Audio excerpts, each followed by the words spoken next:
Ils ont déjà les gens, comment. Avant qu'ils vont commencer à brûler là. Quand ils vont commencer à brûler là, on va commencer par tes parents. Spécialement ta fille. Là où elle serait, on va commencer si elle. Ta famille, quand ils vont brûler les biens d'autrui là. C'est facile là. Quand ils vont brûler les biens d'autrui là, on a la géolocalisation de tous tes parents. Même tes cousins, même ton village ne serait pas épargné. Ne t'inquiète même pas. Parce que c'est facile là. Vous n'allez pas brûler la maison de quelqu'un et puis on vous regarder comment. Tu as vu ce qui s'est passé à Naïo, non? Ça, c'est échantillon. Tu vois, même ta fille ne serait pas épargnée. Même ton cousin, même le chien de ton village, même le boutiquier de ton village, on ne va pas le rater. Ne t'inquiète même pas.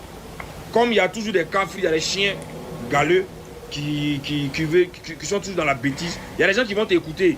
Tu vois un peu. Mais quand ils vont commencer là, tes parents ne seront pas épargnés. Ne t'inquiète pas. Il faut laisser faire du pacifique. Il ne faut plus être pacifique. Viens dans la brutalité. On t'attend, toi et tes parrains, toi et tes guerriers Souzani, toi et tes sacrifiés, toi et tes futurs sacrifiés, venez. Ne soyez plus pacifiques. C'est dans l'élection qu'on vous a regardé parce que nous on écoute notre bois. Et puis le bois nous a demandé qu'on ait qu'à sécuriser nos quartiers, on n'a qu'à sécuriser nos villes, on n'a qu'à sécuriser nos villages. Aucun chien ne va passer dans nos quartiers. Tu vois un peu. Faut te renseigner à Saïwa. Appelle à Nayo. Appelle à Daloa, c'est qu'on les a montrés. Tu vois un peu. Et le son est fini. Et le son est fini. Ce que tu veux faire là, non, on ne voit pas le dos du nageur. Hein. Dès que le nageur enlève son caleçon là, on le Djoubissi. Nous là, c'est la Djoubissi gang. Tu sais pas ça? Nous là, c'est la Djoubissi gang. Mais on les Djoubissi. Ne t'inquiète même pas, encourage-les. Nous, on les attend. Je te jure. Nous, on les attend. La race, on appelle Gola, ça ne va plus exister. Le spécimen humain qu'on appelle Gola, ça ne va plus exister, je te le jure. Ne t'inquiète même pas pour ça, chère madame. Et puis tu as dit une chose pour non, ceux qui disent que non, toi tu as fui, toi tu as pris l'exemple Siado, il a dit que lui va rendre le pays ingouvernable, c'est les nanani. Madame, il faut rendre ça ingouvernable. Non, on veut voir quelque chose. Laisse Dagbashi là. Non, on veut voir quelque chose. Voilà. Comme il est notre mouton en chef. Nous on est fiers d'être mouton. Hein. Nous... Ok. La famille. Les gens ne font pas aujourd'hui la différence entre la politique et la famille.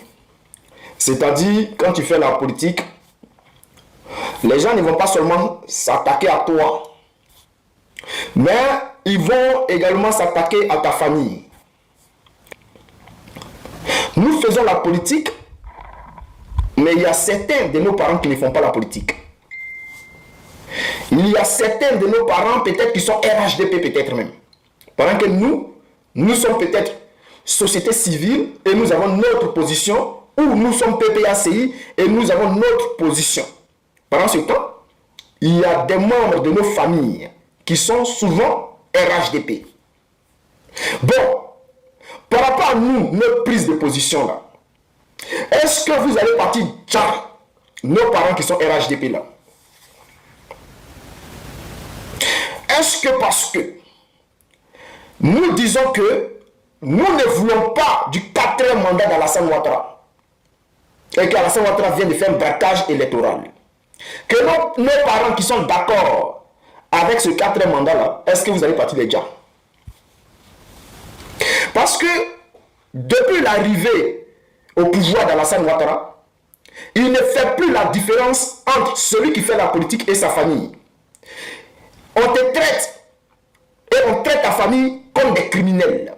C'est-à-dire, quand quelqu'un fait de la politique et que lui dit que lui ne veut pas voir Alassane Ouattara au pouvoir, quand on va chez lui et qu'on ne le trouve pas, on prend en otage sa famille. Comme s'il était un terreau. Comme s'il était un terreau. Comme s'il avait commis un crime grave.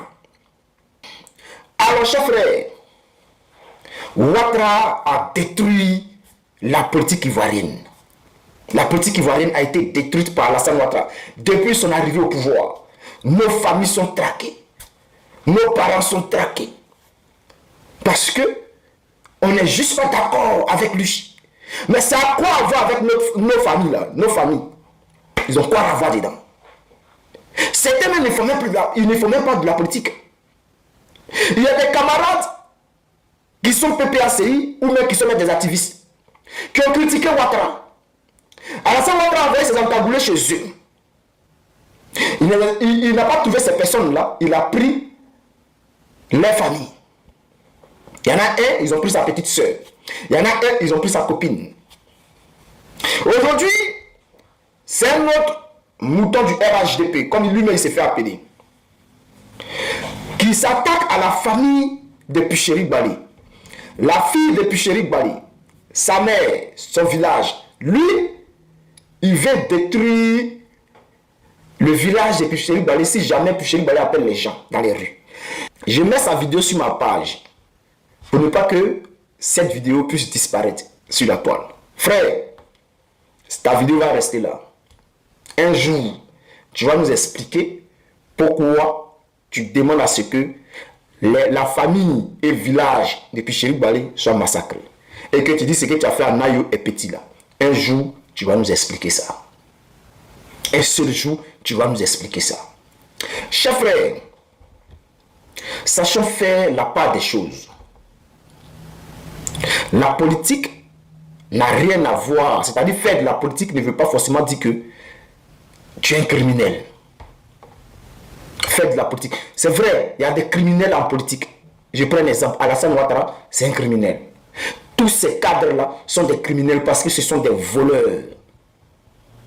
Mais là, cela ne veut pas forcément dire que toutes les personnes qui sont RHDP sont des criminels. Certes, ces personnes aujourd'hui ont trahi la nation. C'est une trahison envers la patrie. C'est une trahison. Ils ont trahi la Côte d'Ivoire. Pas autant qu'on doit les crucifier. Est-ce que vous comprenez? De la manière que vous vous comportez aujourd'hui là, de la manière que vous traitez nos parents aujourd'hui là, il faut savoir une chose. Félix Houphouët-Boigny est resté au pouvoir pendant des années. Il était puissant. Tellement puissant que même ce Alassane Ouattara qui parle là, qui cherche à remplacer Félix Houphouët-Boigny, ne vaut même pas son auteuil. Il a été puissant. Le président Bédié a été puissant un moment. Le président Gueye est venu. Il était puissant. Le président Gbagbo, il est arrivé. Il avait des hommes avec lui. Il était puissant. Seulement que il était doux. Parce que lui, il voulait forcément éviter, déjà parlant des gens, éviter la guerre. Et c'est ce que tout le monde, les gens lui reprochent. Parce qu'il était trop doux. Aujourd'hui, c'est Ouattara qui est là, il est puissant. Mais il faut savoir que Ouattara va passer. Il va passer. Et celui qui va remplacer Ouattara là, il ne sera pas aussi puissant qu'Alassane Ouattara. C'est impossible. Parce que les liens là, c'est créé. C'est impossible d'avoir la même puissance d'Alassane Ouattara. Alors, je vais profiter pour m'excuser encore auprès de tous les cadres du PPACI et dire merci au président Gbagbo Laurent. Dire merci au président Gbagbo Laurent qui a écouté la base. Voilà. Il faut savoir que désormais, on doit essayer de faire la politique autrement. On a essayé les méthodes, vraiment, les méthodes de nos cadres. Voilà. Ça n'a pas marché.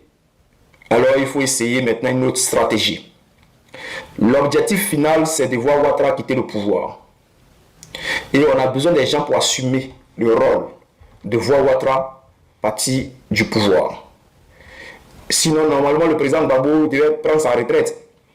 Mais si personne n'est capable de prendre sur lui l'engagement d'assurer vraiment la succession du président Gbagbo Laurent, la succession du président Gbagbo Laurent voit Ouattara partir, c'est qu'on est obligé de demander au président Gbagbo de rester encore pour qu'on puisse mener le combat. Parce que c'est avec la présence du président Gbagbo qu'on va pouvoir unifier les positions de base. Donc, vraiment, je m'excuse si j'ai été fort dans mes propos. Si j'ai été peut-être blessant, je m'excuse. Mais Stéphane Guibré, on va finir. Voilà. Moi, je suis sûr que tu peux aider le parti. J'aurais appris que non, tous tes comptes ont été bloqués. Mais tes comptes ont été bloqués. Et puis quand tu es rentré à Abidjan, tu as fait trop de boucans. Donc voilà, quelqu'un qui fait boucan, qui jette l'argent sur les artistes, on ne peut pas savoir si les comptes sont bloqués ou pas. Voilà. Donc tu perds le parti. Voilà. Donc tu voulais devenir un héros. Et je pense que arrivé à un moment là, il faut décider si tu veux vraiment devenir le héros là. Tu n'es pas obligé, c'est vrai, tu n'as pas l'art de la parole, c'est vrai, mais tu peux aider le parti d'une autre manière et devenir le héros que tu désires tant devenir. Voilà, donc c'est un peu ça. Donc chers frères, chers camarades, restons mobilisés, les vraies choses vont commencer.